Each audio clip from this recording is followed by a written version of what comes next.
Mas Mbak Widi sendiri selamat akhirnya satu keluarga utuh benar-benar main film bareng. Gimana mungkin perasaannya ketika mungkin pertama kali ditawarin main keluarga, main film satu keluarga utuh? Oh ya tentunya senang banget ya karena ini momen yang kita tunggu-tunggu ya. Ya setahun lalu kita syuting ini gitu dan nggak sabar kita menunggu proses ini selesai dan sampai selesai. Sekarang nanti tayang kan tanggal 12 Juni. Betul. Kalau momennya tuh apa ya proses perjalanan ini memang panjang gitu sampai akhirnya dari skripnya mau selesai, dari kita kasih tahu, terus proses editingnya juga panjang, anak-anak juga melewati proses apa ya reading yang intens sekali gitu. Nah kalau di antara tiga karakter anak-anak ini memang yang unik sekali itu adalah si Kenny karena dia ini seperti apa ya dia itu seperti kalau sekarang udah kayak AI ya udah bukan Google lagi sekarang udah kayak genius. Iya dia itu sangat jenius sekali semuanya dia bisa tahu dialognya itu panjang-panjang Ya, itu dia. yang saya aja berpikir apa ya itu belum kapasitasnya otak yang saya pikir seperti Denden karena dia harus ngafalin peperangan Pangeran Diponegoro. Dia terkait juga ngomongin sejarah tentang sains juga bahkan sampai hitung-hitungan matematika itu dia harus hafal gitu ya tapi ternyata dia bisa gitu dan itu sebuah apa dan kamu merasakan kamu bisa melewati itu semua. Aku waktu Sebuah apa rasanya? Kan awalnya Denden itu kan kayak Dari nggak bisa jadi gimana bisa. nih? Mesti ngafalin segitu panjangnya dia tapi ternyata kamu bisa berarti itu gimana tuh Den? Kok bisa? kayak aku Menemukan dirimu yang lain lagi. aku happy banget aku udah hafalin itu hari-hari apa disuruh bapak Yes, satu persatu gitu. Dan akhirnya bukannya apa Den, tapi karena apa Denin ada mau usaha dan belajar ya Den. Dan ternyata itu bisa. Ya sangat senang sekali sih. Ini momen yang mungkin apa ya, nggak semua keluarga bisa merasakan ini. Kita satu keluarga dan syuting satu film gitu dengan dari komik yang sangat Mega bestseller ya gitu. mega bestseller. Jadi memang karena dari komik itulah aku ngajarin anak-anakku ya hidup irit gitu karena dari anakku kecil yang pertama itu jadi kita nggak akan pernah tahu ternyata ada penawaran ini ya Padahal sebelum itu jauh sudah kita beli bukunya komik itu buat dan anak-anak baca. iya, karena penting banget buat mereka dari kecil tahu gitu bahwa yang diusahakan keluarganya itu juga diusahakan oleh banyak keluarga lain. Itu sebabnya ketika film ini nih dengan perjalanan panjangnya sudah siap tayang nanti 12 Juni, aku udah lebih dari berbahagia. Dan itu yang pengen kami bagikan ke keluarga-keluarga nanti yang nonton. Mudah-mudahan semua bisa bawa sebanyak mungkin keluarganya.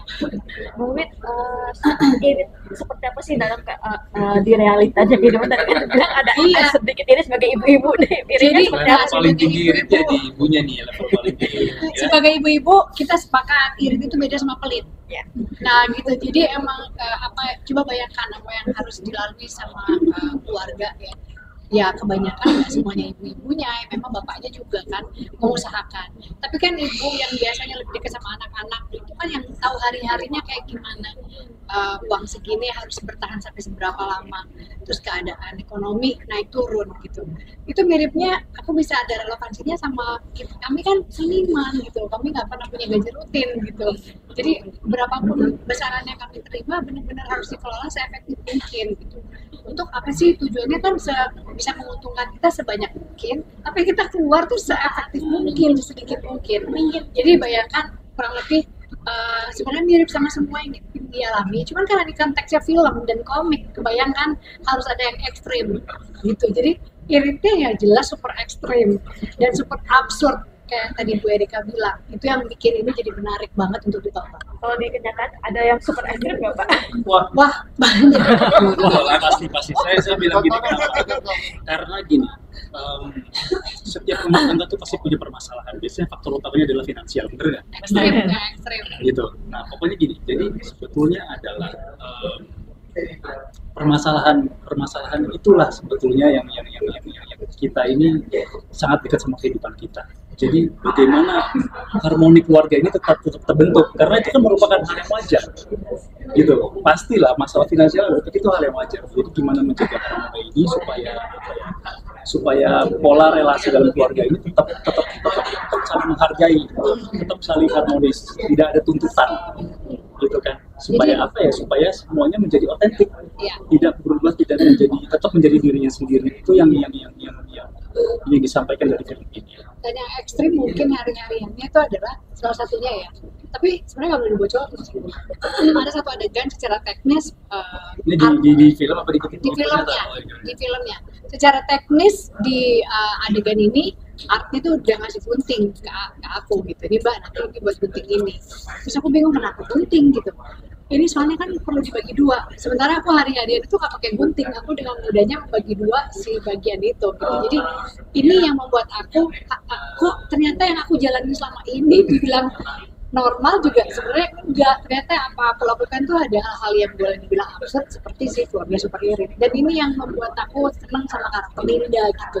Coba deh nanti tes nih ibu-ibu di rumah, apakah tingkat keiritannya itu tuh melebihi aku atau enggak? Nah, coba aja. Yang ke 400% ya. Paling yang super irit itu adalah di Linda. Di Linda, karena si ibu-ibu ini iya, karena naik turunnya kehidupan kita yang harus ngakal-ngakalin tetap bisa kita nikmati gitu.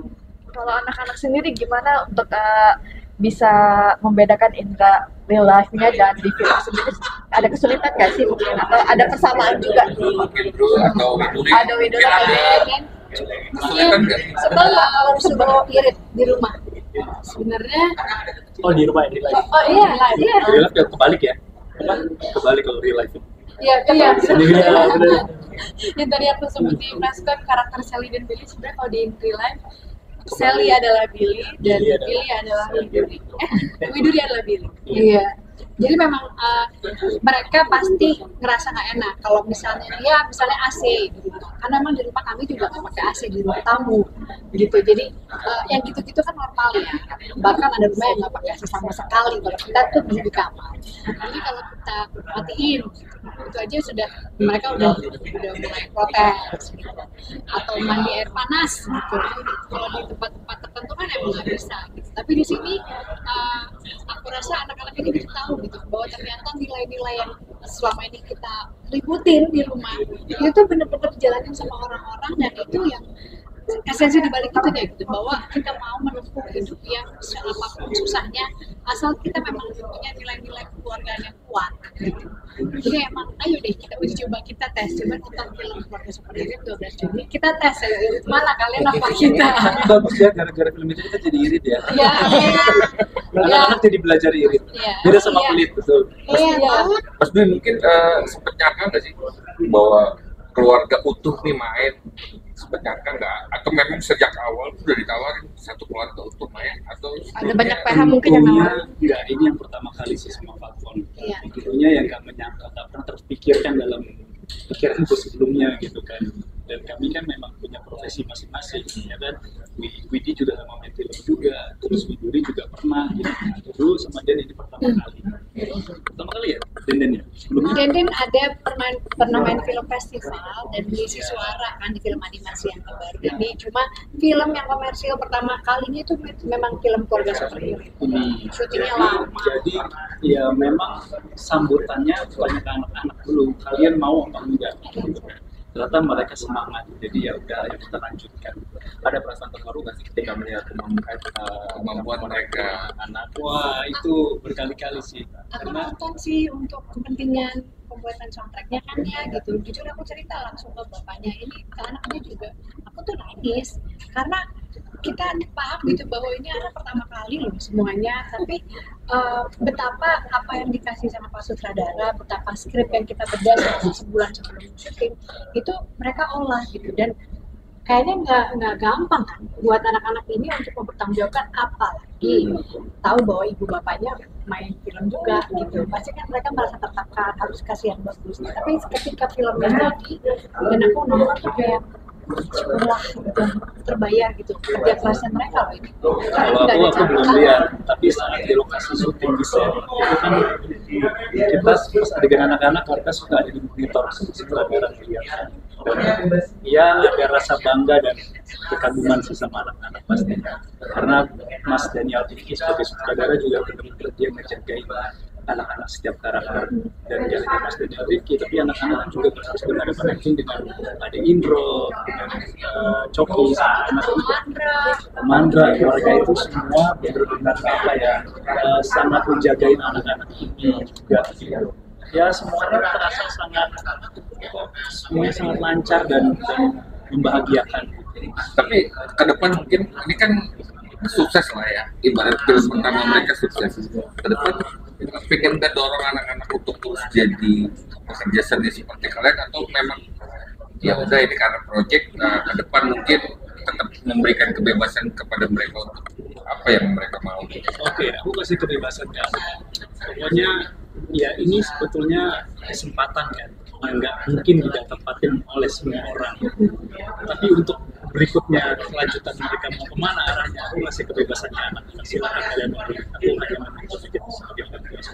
Iya, dan bahkan bekal mereka di film ini ya, bekal yang didapat nih dari Om Hans yang dimainin sama Om Indro. Terus ceritanya Om Mandra, itu tuh benar-benar bisa duduk bareng Om Indro cerita tentang masa-masa dia. Dan menurut aku tuh itu bekal yang tidak ternilai, yang mereka bisa pakai untuk profesi apapun. Gitu. Jadi memang dunia perfilman ini jangan dilihat dari hiburannya aja ya, tapi nilai-nilai kehidupan, kekuatan perjuangan untuk melakukan hal apapun. Dan mereka adalah orang-orang yang berilmu loh, walaupun pilihannya untuk berkarir di dunia entertainment atau seni ya, tapi ilmunya tuh nggak bisa habis. Itu kalau kita bayar sesi belajar kuliah belum tentu bisa itu. Ini untuk di usia segini dan bagus, ini mereka belajar kan, bagaimana juga tanggung jawab, disiplin. Mereka harus dong ada callingan, mereka harus siap-siap jam segini gitu. Memang ngantuk, capek, tapi kan tanggung jawab melibatkan ini adalah banyak kru gitu. Jadi yang banyak belajar di situ. Terakhir, ini kan sebagai tadi kamu mengaku sebagai anak muda di keluarga salah satu yang cukup boros kalau dibanding sama karakternya. Menurut kamu film ini gampang dicerna nggak sih untuk anak muda yang nonton, untuk mengakali hidup anak-anak muda lain nanti yang akan nonton? Mungkin dari skrip, dari anak-anak muda yang nanti akan nonton film ini, menurut kamu akan gampang nggak sih pesannya deliver ke mereka dan untuk mengakali hidup dan lebih berhemat di era konsumtif seperti ini? Semoga sih bisa mereka cerna dengan baik sih ya. Dan aku dulu dan kita selama di rumah ya, di luar film keluarga seperti ini juga kadang ibu juga sering irit, bapak sering irit, itu jadi ya paham sama situasinya juga. Aku harap anak-anak muda dan teman-teman kita, seumuran kita yang nonton juga bisa memahami sih. Ya. Sip. Thank you. Aku upload di dulu ya.